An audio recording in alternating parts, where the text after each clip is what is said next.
everyone, I'm Joanna Penn from thecreativepenn.com, and today I'm back with Yaro Starak. Hi Yaro.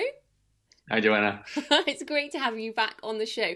Just in case people missed the last two we've done over the years, Yaro is a blogger, podcaster, entrepreneur, angel investor, and digital nomad. And his most recent company is Inbox Done, which manages email for busy professionals, which I know everyone will love. And his blog profits blueprint and course taught me how to make money online 10 years ago. And we're talking about my 10-year anniversary and what Yaro has learned over more than 10 years. So very excited about today. So Yaro, let's just wind the clock back. So 10 years ago, you were in Brisbane, Australia. So was I. I learned from you. And I wanted to ask you first, like, what has changed the most in 10 years? So like, what are the big shifts that you think have happened in the online space since 2008? Yeah, a long time ago. I wonder if Brisbane was the glue that got us together. I think there. Oh, probably, or just you were online so early. I don't know what Australia was doing, but it really was a good hub, I think. I wonder if you were in the UK when I was in Brisbane, you would have found me. I always find it interesting how the offline connection can impact the online connection. So anyway, yeah. just reminiscing after 10 years, it's a long time. So. Well, we should say, like, then before we get into it, we're both introverts, and I didn't actually meet you for, I think, 3 years. And I actually saw you at a bar. I think I told you this before. I saw you at a bar and I didn't come and talk to you because I was so fangirly that I just couldn't speak to you. That's hilarious. That is hilarious. Anyway. At least we had a good meetup in the UK recently. Yes, we did. Yeah, we did. Okay, so what's changed in 10 years? What's changed? So what was the question? What's changed in 10 years, right? Yeah. So, well, it's the obvious thing is it's way more crowded. I think that's always the case with any emerging industry. When I started, the internet was already 7-8 years old as a place to do business. Amazon was like mid-90s starting to take off. So for me, though, like yourself, probably for 10 years ago, when we started, you could start writing content, you could publish sort of without not knowing what you're doing or where you're going, but people would start showing up and reading your work. And then you kind of almost like guide yourself as you go, decide what you're going to do as you start getting feedback from your audience. Nowadays, I think, that kind of slow determining what you do may not get you anywhere because you're just not going to organically grow an audience without being a lot more specific and clear about who you're helping and what you're helping them with. So it's just a standard answer, really, because the more crowded an industry gets, the more specialized and more specific you have to be with whatever it is you're doing. I think back in the day, you probably could have gone on and said, well, I just help people publish books. And now how many other people are going to say, I help people publish books, right? Same with me. I teach how to make money blogging. But now you kind of have to say, well, yeah, I do that. But, here's my specialty. I really like email marketing and I'll teach you how to sell information products, and you might say, well, I'll specifically teach you how to do, it could be crime novels or something like that. You become more specialized. So I think that's the biggest change. And that's then reflected in the tools we have. In a sense, when I started, social media was blogging. That was it. There was no, YouTube, I think, was just getting started. It was basically blogging, podcasting, and Google as a search engine. That was it. So we didn't have Facebook or Twitter or Instagram or Snapchat or, all these other tools where people go and get distracted now by all this, instantaneous addicted social streams of content, which I think is a little bit sad because it kind of takes away from what I used to really enjoy, which was long form content that people really, dug into, and you had this sort of community at your blog. And that's very hard nowadays. Now it's more like, short bursts of quick flashing video entertainment, the cats and the babies on Facebook. And that's it, right? So well, it's interesting because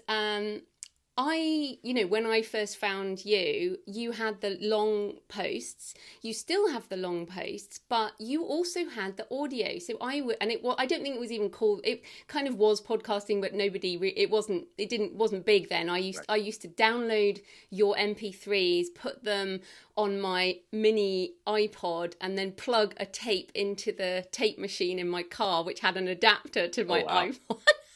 That's awesome. Yeah. And then I remember listening to you when I would drive to Brisbane. I was living in Ipswich, so I was driving. And then also when I was on the train. And so to me, I still think of you as someone I've learnt from through audio. Mm.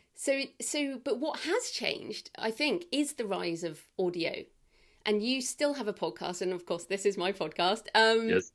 Which I did because I learned from you with audio. So perhaps what's changed is that the long text, like you read your long text, right, out some of your shows. No, I mean, I did that for Blog Mastermind version 1.0. That was the only time I ever read out lessons. I still riff, I guess, is the best way to put it when I do my solo episodes. It's not like, reading a transcript or anything like that. So. But you have a long, like your Freedom post, which we'll come back to, but that had a long blog post, but then there was an audio that went with it. If the blog post would have been done with my team, I don't think there was a long one on that one. Yeah, that was especially more recently with my solo episodes. I don't know about you, but it'll be like, here's my notes. I get on the audio, I hit record, and then I see what the universe brings me, and that's that's what comes out. So. Okay, well then I'm a lot more the other way then. I still write. I'll write 5,000, 10,000 words, and then I'll turn that into an audio. Ah, interesting. Yeah, it is interesting though, isn't it? Because I had thought you were doing the same thing, but yours going audio to text, whereas I'm still kind of going text to audio. Yeah. I mean, I don't think I'd want to write what I say sometimes, because there's so much of so much filler like we're doing. Yeah, exactly. It'll take too long. Yeah, but I think writing is more succt, and that's why I like to sit down and write a blog post, and then like we're doing now, we're totally riffing, right? So but this is cool because I love having some of your time. It feels very precious. But the other thing I guess I just wrote down when you were talking about it is crowded. But I feel like the personal brand aspect. Do you think that I mean, like you could have written anything, but your personality has been the thing that has kept people being drawn to you. So I know people listening are now worried that they can't stand out in any niche. So what do you think about personal brand and the importance of that? Yeah, we should probably talk about what to do in a crowded space. That's an important question. So yes, you're spot on. I think the one element that hasn't changed is this idea of the cult of personality or a personal brand. And we've seen that just become more magnified with, a YouTube personality or and podcasting personalities, whatever. It's that sense of connecting with one individual. And that's especially in a sort of a coach-client relationship or coach-student or, member, that becomes really important, because I think what does happen in crowded spaces is, if you're smart, you start to ignore everyone except for the one or two people you really connect with. There's the Joanna fans, there's the Yaro fans, and they've carried with us since we, first got discovered by them. And that's something that, it's a relationship. You can't really replace that quickly. And they'll always pay attention to you. So I'm a big fan of the old Kevin Kelly 1,000 True Friends concept. That simple idea, you just need to find 1,000 people who love your stuff and buy your stuff from this huge internet made up of over 1 billion people. And that becomes your core income base, your audience, your traffic. Doesn't have to be millions of views on YouTube or millions of downloads of a podcast or, hits to your blog. It's just that core audience. And that's become more and more important to me as well over time. The funny thing is, I've had people, after saying something like what we're saying now, say, well, I don't want to be a famous brand or put my face on the internet as well. And then it's like, okay, so it's crowded. The only way to break free from the crowd is to become a personal brand so you can have your own audience. But I don't want to do that either. And I think the next option for those kind of people is, what is the angle you can take? For some people, it's the product itself. Like I remember quite recently, I was at a little meetup in Vancouver where we were listening to the founder of a cat subscription of the month box product. So they essentially sell a box that has stuff for your cat in it, like little balls to play with, little treats. And you get this sent in the mail once a month with different things, and it's a subscription. And that's their business. It's called Meow Box, I think. And, we heard from the founder, but it was the product itself and that idea that was really getting, the traction, helping them stand out. They were getting other Instagram influencers to promote that box, for example. Now, that might not be as defensible long term as a personal brand, because you can replicate the cat box idea, but you can't replicate Joanna Penn, so to speak. So, but there are ways to come up with, innovations that allow a company, whether it's a certain product category or just your philosophy on customer service, there's things you can do that allow you to, again, just get that 1,000 true fans, because, they just want to buy your shoes because the way you hand make them, and it's amazing, and they feel special having, this handcrafted product. So I think the key here, it's kind of like an interesting inverse of the idea of a really crowded internet where people just have trouble paying 1 second of attention to things. And the antidote to that is doing something that's unique and special enough, whether it's your personality or your product or your customer service, that allows you to create this relationship with a small group of people that then cuts through the noise. So I think that's kind of like the answer, the antidote to a more crowded space. But really the foundation of that, though, is specialization. Joanna is a specialization. That's your personal brand. So I think that's always been the key as markets mature. It's just the way, human beings work. Yeah, I really agree with you on this. I don't think that has changed. As you said, that's something that's kind of stayed the same. And the other, I also wanted to say to you, I was reflecting on my 10 years. And one of the things that you taught me early, and also because I came from software, is you said, build your site on WordPress. And, you advocated quite a simple setup, I believe, and then because I came from software, I was like, yeah, you buy out the box and then you don't mess with it and it will be fine. And I have spent very little money on my website over 10 years. And that's thanks to you as well, because so many people seem to build crazy websites and then have to pay massive maintenance costs as things change. So, what are your thoughts on websites now? Like if you were starting, do you still recommend WordPress? Like what's your thoughts on mobile optimization, that type of thing? Yeah, I think that idea that you're talking about there was born from my own sort of overwhelm of, I know when I got started, it was kind of simple because a new piece of software would show up. Like I remember Marketer's Choice came up, which was a kind of like the first all-in-one marketing tool I came across. It had email marketing and had a checkout so you could sell your products. It was all integrated. And I signed up for their free trial and I went in there and I'm like, wow, I could create these products and there's an affiliate marketing module. So I could have affiliates promote it and then I could link with upsells. And I was like, whoa, there's so many things to do here. And it really got me pumped up for the future. But then I never actually started to use any of those tools. And I never actually paid money for that software. And that forced me, not just that, but also just the idea of the 80-20 rule, for example, trying to get what are the most important variables. And I kept looking back at my current business structure and I was like, you know what, as long as I've got people subscribing to my email list and that's all coming from my blog. So I just need content on the blog, driving people to sign up to an email newsletter. And that's driving whatever sales I make, whether it's affiliate marketing, which I started with, then switching to my own products. And then of course, when I came to switching to my own product, like you said, it was the same story. How can I not deal with overwhelm and ship faster? It's all about getting something out the door and making those first sales. And for me, as I think sounds like for you as well, it was let's use WordPress. Let's put just the basic generic password in the members area, give them a download link, and away you go. You don't need to have even things like a unique password for every member. I remember this. I had my members email me saying, here's my password and username, when they wanted to do something, and they didn't all realize that they all had the exact same password and username, including yourself, Joanna. And I did that too. Right? I did that too for years until I started on Teachable. Yes, yeah, and it's such a simple thing, and okay, there's a few risks inherent in giving a generic password to the entire population. You could share it and they can get in, but I wasn't worried about a few people stealing my course versus just getting something out the door as fast as I could. Now, fair enough, today we do have, Thinkifics and Teachables and, Kajabis and all these optimized press. But I would still argue that you want to find the tool that allows you to get something out the door. And that's often less is more in terms of things. 80-20 rule, big part of how I've gone about doing things. So today, I use one tool. So even when I made the switch from a password for everyone, the same password for everyone, I was looking at what tool to use. I ended up choosing, obviously played around with a few different things, but Entreport ended up being my choice, and it still is today. I think it's almost now been about 6, 7 years.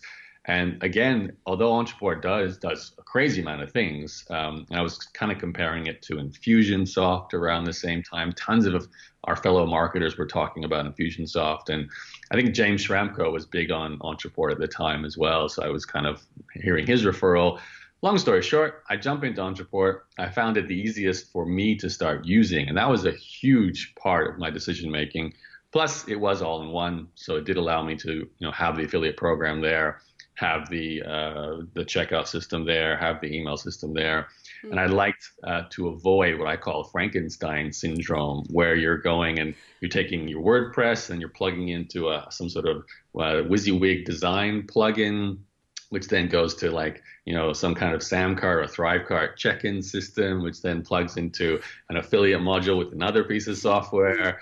And suddenly you've got these 5 different tools all trying to run this business, but they're not natively designed to work together.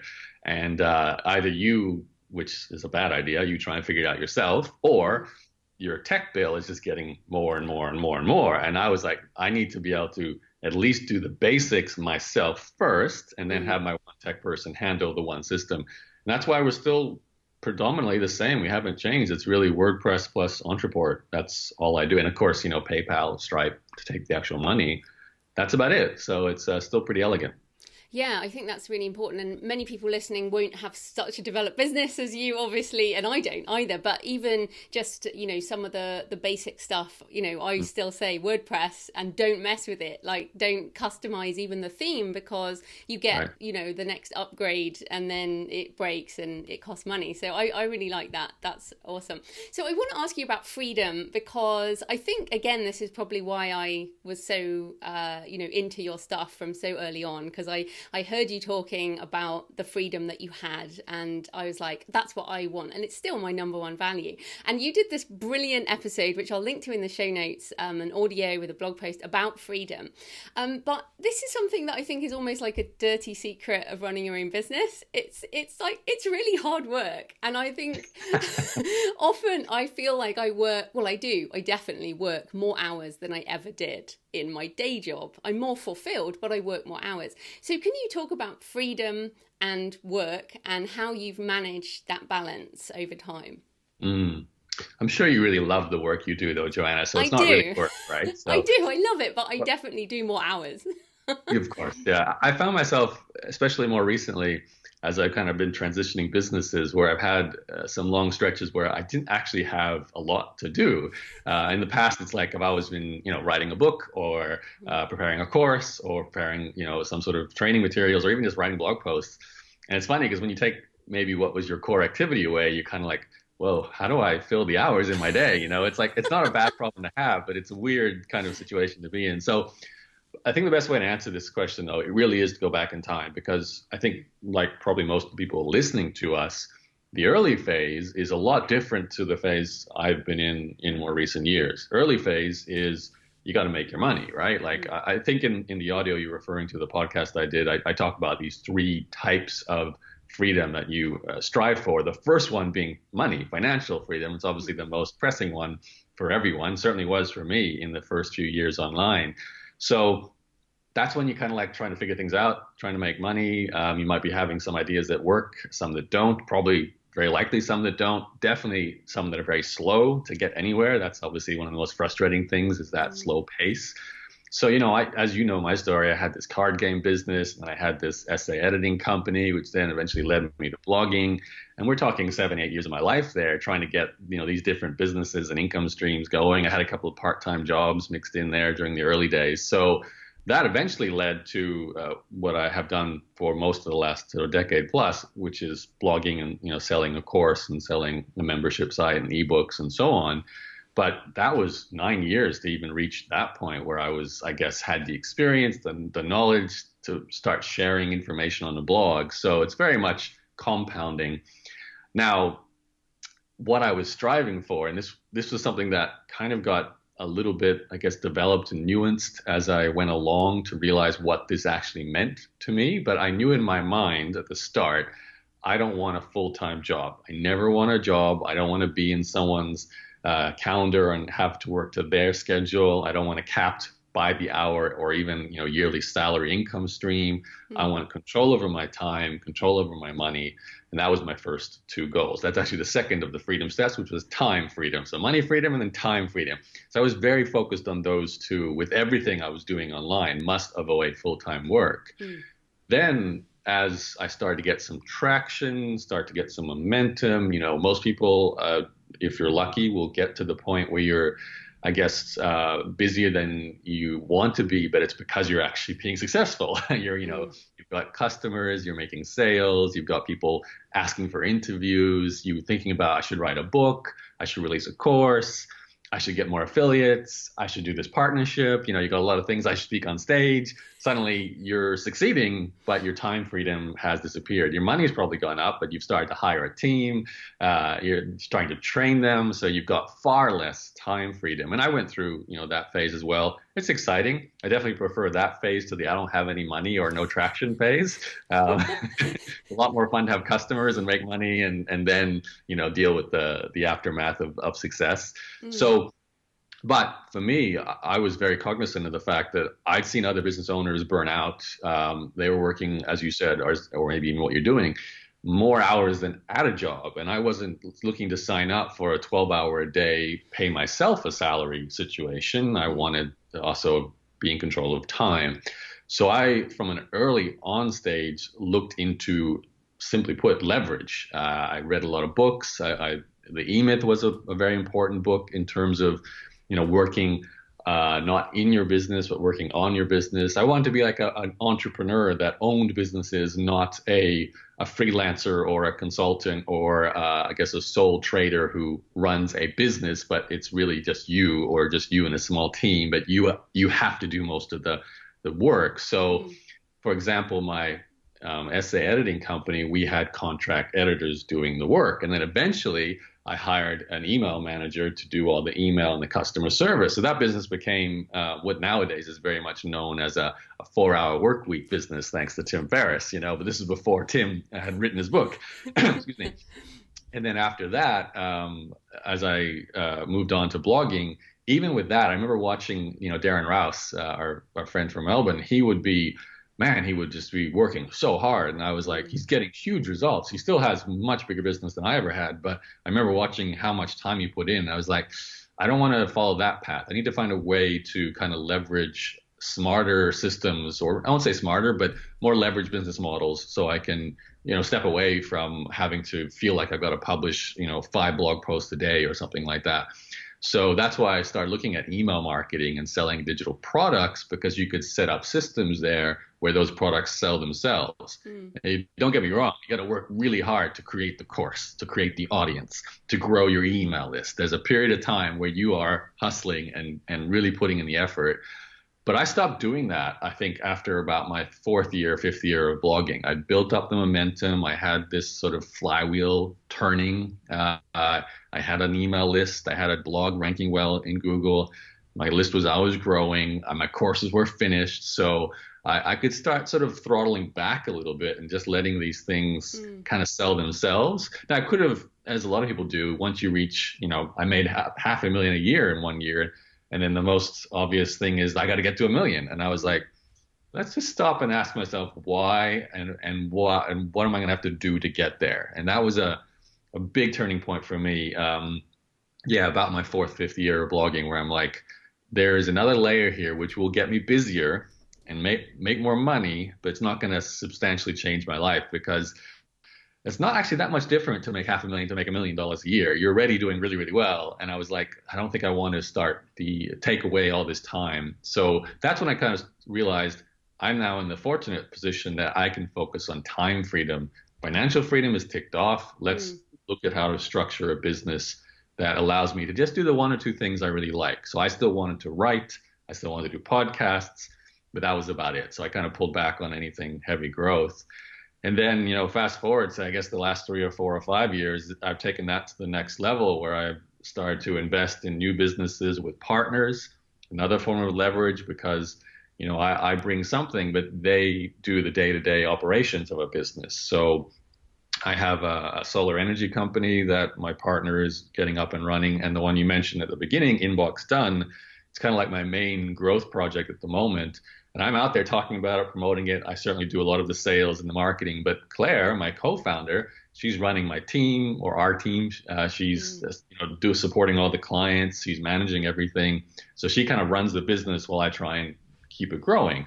And again, that's a lot different to, me doing both roles. If I didn't have a Claire, I would be full time. She's, putting in a lot of hours to do that. So that's another way to kind of get the leverage. But I really feel like you kind of have to take these steps. And I think, and I have always said this, I really wish for everyone listening to this, they get to the point where they don't have to decide what to do purely based on how much money they're going to make from something. When you get to go, I want to do this because I'm excited about the project. Money would be great too, but it's not the be end all. I don't have to decide this because I need to pay my bills from the money I would make from this project. That's a really interesting situation because you're like, what, I face this when I had the opportunity to speak on stage a lot, and you'll know this as an introvert. You don't do a lot of speaking on stage, I know. And there was an opportunity to become a paid speaker. I could have traveled around Australia, make $1 million a year selling these high-end courses as a paid speaker. But then I was kind of, learning about the process, and it was like living in a suitcase, spending almost, every weekend, or at least 1 or 2 weekends every month at an event, doing the same talk, trying to sell people into this high-end course, and then delivering the high-end course over another weekend workshop. And it was great money, but I was like, I'm not this person. I'm not the person who wants to be on stage all the time, 2 or 3 times a year. Fun. Every second weekend, not so fun. So that was just me. And that was a choice I could make then because I didn't need to do that task because I didn't need the money. So just to summarize, I know I've been riffing here on a lot of things. It was a process of moving from financial scarcity to paying my bills to then hopefully moving above that, which I was able to, which then allowed me to choose, or even while I was doing that, choosing a business model that gave me time freedom. So I don't know how many hours you're doing, but I work maybe 1 or 2 hours a day. I just do a bit of writing and coordinate my team at the moment. So it's certainly not a 10-hour a week kind of job, a day kind of job. And then after that was the final thing I talked about in the audio, which is mental freedom. And I think that's something we kind of take for granted because as we get success in anything, our mind starts to think about it all. Like, oh, I have to, write that thing. I have to tell my team to do that. I have to hire this person. I have to be here or there. I have to plan this next phase, learn this new software. And that's another form of lack of freedom. So for me, going through those phases from money to time to mental freedom, and that's a 10-year process to be, really fair on how long it took, was revolutionary at the end of the day. It's allowed me to live, I guess, the last 4 or 5 or 6 years of my life being very flexible, not being stressed at all about, how things work because I was very selective with what I was doing. And then moving on to, really big fun things like investing in a few companies, starting a few, but within partnerships. So that's a real evolution. I think I've kind of talked about 20 years of my own entrepreneur's journey here, but that's kind of the process is taken to reach the kind of freedom I think that I thought back when I was 18, which is 20 years ago, thinking this is what I want for my future. I didn't expect it to sort of happen the way it happened or how it looks now, but fundamentally what I wanted back then is certainly, what I've lived for the last maybe 10 years. So, which is amazing. It's funny because, and again, we're very similar characters, I think, because people listening will know that I've just recently said no to all speaking engagements for 2019. I've just said no. And the last 10 years, I haven't done a lot. Like you said, I haven't been a full-on professional speaker, but it was a big part of my income at the beginning, as you were teaching about scalable income, and I was like, and I phased it out over time. But what you're talking about, I think, is exactly where I really am at that point where I could, that it's should you aim for 7 figures, and why? Why should you? And if you do, then you have to hire more people. You have to, I could hire a CEO for my publishing side, But of course, the other thing with writers listening, many people are writing books because we love writing books. So we're never ever going to, well, for me, you're never going to outsource that because that's kind of what you do. That's what you do, yeah. Yeah, that's what you do. So that's Yeah. part of the enjoyment of that. It's just all the other stuff. So it's really interesting to hear you talk about that. So I did just want to briefly touch on the multiple streams of income and scalable income, because again, I think that's something that you taught me early on, and you've kind of touched on it a bit, but that concept of scalable is a mindset shift, and also multiple streams. So how, just explain that briefly, and then what are your multiple streams in kind of broad categories? Yeah, so I think when I was just learning about this idea of multiple streams of income, which is the most exciting concept ever, if you really think about it. Anytime you hear that, ooh, that's multiple streams of recurring income to me. I remember thinking about that sounds genius, And when I was doing that, I was also very cognizant of the previous ways I'd made money, which was part-time job. I had an e-commerce business where I'd make a tiny profit margin selling this little Magic the Gathering collectible card game, and I'd have to run down to the post office box to send all these packages, and it, wasn't scalable. It was possible to scale it, but I was no interest in doing that. Margins were tiny, so it's like, okay, not good. Got out of that business. Then I certainly made a quantum leap in scalability when I jumped into this essay editing company, where I'm like, well, I can scale this because I can hire contractors. That's the difference. I'm not selling this finite product. It's a service. I can find new people to deliver the service, so I can essentially take as many customers as I want. And because the system is so elegant, we essentially, we get a customer, we forward an email to the contractor, they forward it back to the customer. I take a 50% cut of the transaction. Away you go. Very much modeled on eBay. I was like, eBay sounds genius. You bring the buyers and the sellers together, they take a cut of the transaction. They just have the platform. And I was like, that's what you want. You want to own the platform. You want to own the middleman of a transaction. So I was kind of doing that with that company. The funny thing is, after discovering my joy of writing through blogging, which is my next project, I did not see that coming. I didn't see myself as a writer, as maybe a lot of your audience did or did not, whatever we are. So I was like, how do I create scalable, leveraged income as a writer? And that was an important thing to sort of think about. Bearing in mind, I was still very green and fresh at this. And sure, I thought, published author. I can be the next whatever, right? You can make a ton of money if you're the top of the tree, the 0.001% of authors. And I was like, okay, that's probably not going to happen. It could happen, but I'd never written a book, and I wasn't about to sit down and write one. But I was writing blog posts and getting traction. And at that time, bloggers were just paid per essentially advertising. And that's what I started with too, advertising and affiliate marketing. And that was all about pumping out lots of content, lots of page views, make more money. But I looked at that, I'm like, that's not going to work either, because I'm stuck here writing 5 blog posts a day, and the money's just getting less and less and less as the internet gets more crowded. So that's when I discovered the joy of email marketing. And I think that was a huge turning point for me, to see that you can use content and you can sell content and you can reach this niche audience. So going back to sort of the 1,000 true fans idea, because I've really made most of my money from 1,000 paying customers. Despite reaching 1 million people a year with blogging and podcasting and so on, it's been 1,000 people who actually pay my bills and allow me to run a business. So that's really held true, that kind of rule. And I started looking then at the business models of bloggers and email marketers. I realized there was a way to kind of merge those two and get the best of both worlds. So blogging is great for growing an audience and using content, but not like, we're talking 2,000, 3,000 word blog posts. So I wasn't having to write a book every 6 months to try and, make my living. Nothing wrong with that, of course. I know Joanna's audience is doing that all the time. But, I could sit there and write these blog posts that will continue to deliver Google traffic, grow my email list. And in the final, really the power is the automated emails. That was where the leverage, the system came from. So by this point, I had already, secured a form of multiple income streams, in the sense that I'd grown a blog and I made money from advertising. It was not huge, $1,000 a month, $2,000 a month, but it was fairly consistent for a number of years before I gave that one up.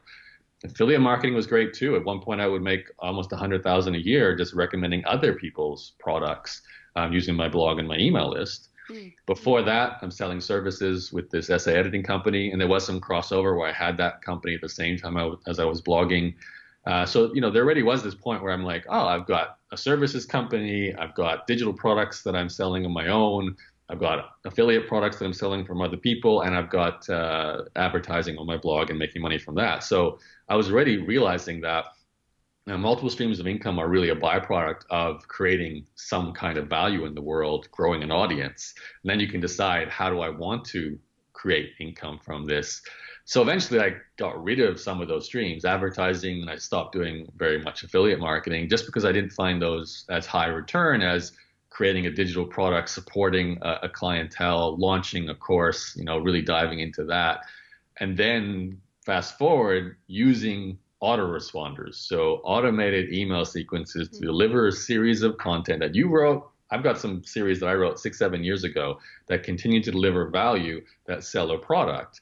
So I won't dive into it, but I really got into what's called the sales funnel. I called it the blog sales funnel. So having a series of products designed to lead up to each other with different email sequences.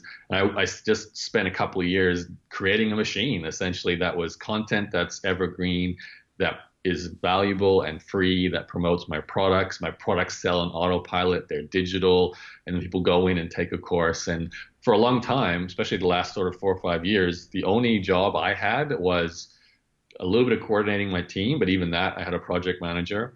The job I enjoy, much like yourself, writing of the blog posts and doing the podcasts. And then once a month, I had to do a coaching webinar with my entire, audience of paying customers. And that was kind of it. That was sort of, unless I wanted to do more, but that was the main sort of business. Obviously now multiple streams of income is getting a lot more varied. I just exited out of an investment from a company. We've just started Inbox Done, and we've reached the point where we're doing 6 figures a year now with our first 10 customers, which is great. So we want to get our next 10 and keep helping people with their email marketing. My solar energy business is it's more of a you take a big chunk of money, you put it into the business, and then you start getting it back, and it's a long-term thing. But I will start, earning income from that. That's not a good example of an online business in any sense, but it is something that I've used online income to parlay into a form of investment that I was very excited about, getting into the green energy space. So yeah, it's a real, I guess, stepping stones. I bought, like, if you flash back, you might remember this, Joanna, but I bought a blog from someone else, and I was one of the first people to actually buy someone else's blog. And this was like early days. People weren't even thinking about buying and selling blogs or websites as a practice. But a friend of mine at the time, way back in 2006, says, I want to get out of this small business niche. He was writing a blog called Small Business Branding. And, I didn't have much money. I had maybe $10,000 in the bank from savings of my essay editing company and my blogging business at the time. And I learned about the blog, and he says, yeah, I want to get out of it. I want to sell it. And I said, don't tell anyone yet. I think I want to make you an offer. So I went to bed that night. I thought, I don't have a lot of money. I looked at his numbers and woke up and said, I'll offer you $2,000 US cash. And he said, yes, let's do the deal. I know who you are. It'll be quick and smooth and easy. So I took over the second blog, and I was like, wow, I'm like a mergers and acquisition entrepreneur here. I'm doing like big deals or expanding our company by acquiring other companies. It was $2,000, but it still felt like a huge deal at the time. And again, I won't dive into details, but I did start buying a few more websites around those 2 years there, 2006, 2007, 2008, as a side project. But I was using money I was making from, my core business, and that was a way to kind of expand my empire and build more income streams. So I think the answer, or what is exciting about multiple streams of income, is, first of all, building one solid, dependable business that pays your bills, that, spins off cash.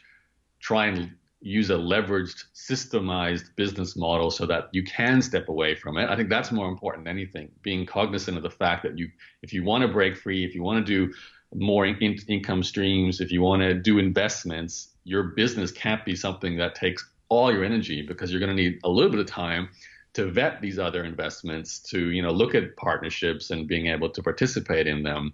So, systematizing the first business is a huge step towards those kind of opportunities.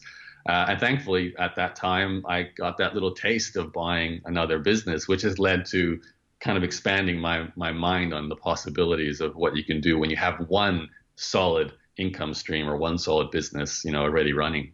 Yeah, and again, I've been looking at your progression, and I feel like in the last couple of years we've started investing, haven't, done what you've done, like bigger chunks, but we've been investing more because that money can make money through different things. So I think it does feel like that's the next step. It's also a kind of protection for the future. A lot of people, when they're starting out, they're not paying into superannuation, although in Australia it's mandatory. In Britain it's not mandatory. So right. A lot of people won't even pay themselves into a pension or that type of thing. But that mindset shift of the future is so important. And I've really appreciated seeing how you've expanded past where you started as well. Yeah. But we're almost out of time. I do have one more question, which is really about the next 10 years. So I hope to continue modeling your journey, on the non-fiction side, not the fiction side, clearly. Right. Model you on the fiction side. Yeah. But looking forward to 2028, which I know, which is crazy.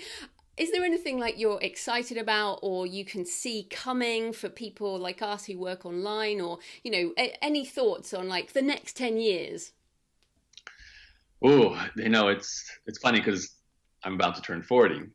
So I guess I'm an adult when you turn 40. I always felt that 40 was the adult year, and it's so different from your 20s where you're kind of like trying to prove yourself, got to make your basic income. You're always looking at opportunities. You have no assets. You have no leverage. Most people anyway. So you kind of have to hustle and make it work.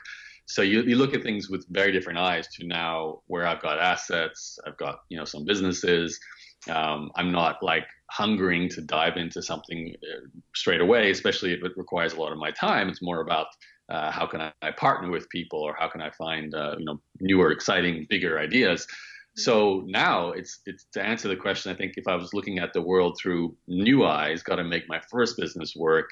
It's almost, I won't say impossible for me to do it, but it's kind of like I've got distance from what the emotions feel like. But I do know, going back to that era, that one of the most important things that I benefited from, well, two things.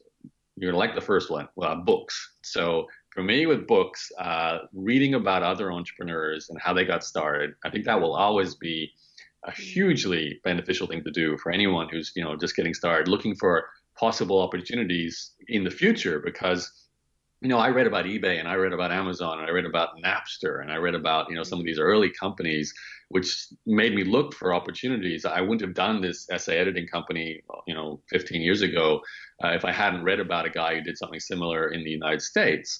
And then I wouldn't have started, blogging and podcasting if I wasn't really paying so much attention to all these other bloggers and information marketers. I was subscribing to email lists, and I was learning about, there's these other types of email lists, and, suddenly YouTube pops up, and then suddenly Facebook pops up, and you're always on the cutting edge. And it was interesting because, podcasting shows up, and then there's this huge wave. And if you were at the right time in the right place and chose that platform, you could have just ridden that wave, which I did with blogging, and then people did it with podcasting. And now people are doing it, or have done it, with Instagram. And, there will be the next tool, the next platform. Now, I can't really, guess what that will be. A lot of it's driven by technology. Like, certainly, we look at the last 10 years, the biggest new platforms are very much driven by our mobile phones, the Instagrams and the Snapchats and so on. And that was a shift in how we consume content from desktop and laptop. Not that those have gone away, but now we're doing desktop, laptop, and a lot of mobile, more mobile than anything else. So a good question to ask yourself is, how are we going to consume content next? What is the next tool for consumption of video, audio?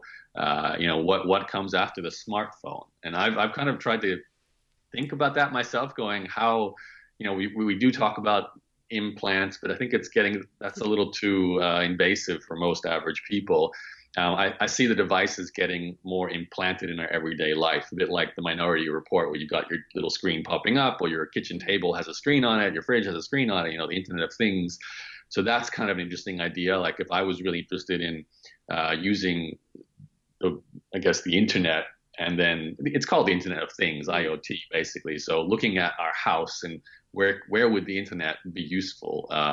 Cooking books displayed on your microwave or your stove, those kind of areas. But they're very technology heavy. I think if we're going to look at what we specialize in, which is content, looking at how people are consuming content, where they're consuming it, what they're consuming about, a lot of it hasn't changed. I think this is one of the wonderful things. We're still reading books. Maybe we're doing it on a Kindle more often than on paperback, but it's still a book. So that hasn't really changed. And I don't know if, we'd have to change the fundamental tools for communication. Like, do we still use languages to communicate with each other? I don't think that's going to change in the near future. We haven't developed telepathy or any kind of thing like that. So I think what we're talking about in terms of content creating isn't going to change, and that's fantastic. It's just, like we talked about right at the start of this episode, you have to specialize, you have to find your personal brand and, do something unique. Outside of that, everything's technology driven. So I would, if you're brand new and you're excited, look at whatever platforms are sort of starting to, gain traction behind the scenes. One of the best opportunities I've seen come and go so many times is just being one of the first people to devote themselves to a new platform. I did it with blogging. A lot of people did it with, Pat Flynn's and the Lewis Howes and the John Lee Dumas's did it with podcasting. Sometimes you miss or you're too late or you pick the wrong tool. I remember Chris Ducker, our mutual friend, he was spending a lot of time on Periscope for a while there. But Periscope just didn't win the kind of instant broadcasting. I think kind of maybe Instagram has won that overall. But again, these are all broadcasting information tools. We haven't even looked at just completely different technologies. So there's so many opportunities. I'm really interested in fake meat products. So if I had limited funds right now, I'd probably be investing in fake meat ideas, because I like meat, but I also like animals, and I have a major conflict with those two things. So I want a lot of fake meat options so I don't have to hurt animals to eat meat, So that's an area personally where I would dive into, but not as a beginner. I would go in there, but you could, but it's a very heavy technology kind of area.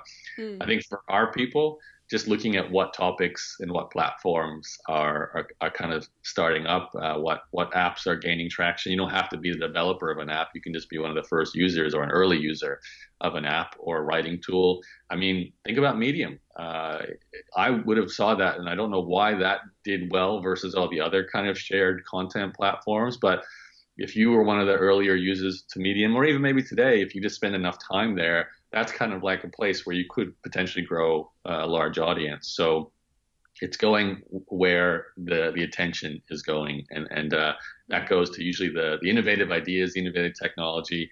And then it's kind of like staking a claim to that land for yourself. And I know this sounds very archaic, but I would also add to all of that, make sure you're growing something like an email list as part of whatever it is you do. Like, it's funny.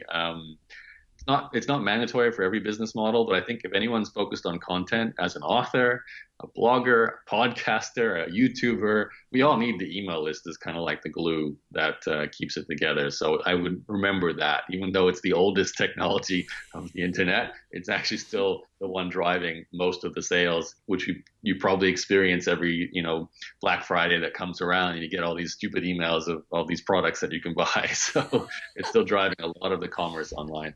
Yeah, and it's good to kind of circle back, because that hasn't changed, and that probably won't change. So that's, there are still these fundamentals. So that's fantastic. So just tell people, where can they find you, and where can they find your Inbox Done, in case anyone's interested, and your wonderful site as well. Yes. So for my content, I've switched to a very simple domain name, yaro.blog. So YARO.blog. Used to be known as Entrepreneur's Journey, but I've phased out that domain name. It's just too long, too hard to spell. So yaro.blog. And Inbox Done. We haven't really talked much about, I guess, email as a way to break free, but that's what I am primarily focused on now, which is this idea of having someone do your email for you. I know, Joanna, I've tried to see if you need this service, but it sounds like you've got your email handled already with internally. But basically, I brought on someone to do my email a long time ago. 12 years ago was the first time I had someone handle my email. And then every business I had since then, I've had someone basically doing email, customer support, whatever comes into my inbox. It's like a front line of defense, like a receptionist, like a customer service person. And in the last couple of years, I realized this is actually a service that other entrepreneurs really need. It's amazing how many entrepreneurs still do their own email, despite how successful they're getting. They just can't let go of that area. And that's often what's stopping them from getting this freedom that we really kind of talked a lot about in this episode. So me and Claire, my co-founder, we decided to co-launch this new company. And as I said earlier, we've gone past our 10th client now, which is exciting. A lot of people we're helping who are not doing their own email anymore. So if that's exciting to you, inboxdone.com is the place to go. Fantastic. Well, thanks so much for your time, Yaro. It's been so great to catch up. And again, thank you for setting me on the journey 10 years ago. And I'm going to keep looking at what you're doing along the next 10 years. Thank you, Joanna. And congratulations. I know I said this to you off air, but I'll say it to you on air as well. On 10 years, it's actually quite difficult to stick to one thing for 10 years on the internet. You know, it requires a true passion for what you're doing, but also a successful business, because you don't want to do something for 10 years without actually succeeding at business. So, you know, you've got those two unique things happening, longevity and success, which makes me feel that you probably will be around doing something quite similar in 10 years' time. We can do the 20-year celebration. Oh, goodness. Using holographic phones for consuming our books. That could be the next technology, but yes. You know, definitely, it will definitely be in, you know, automated cars and things like that. But yeah, congratulations and keep up the good work. Thanks so much.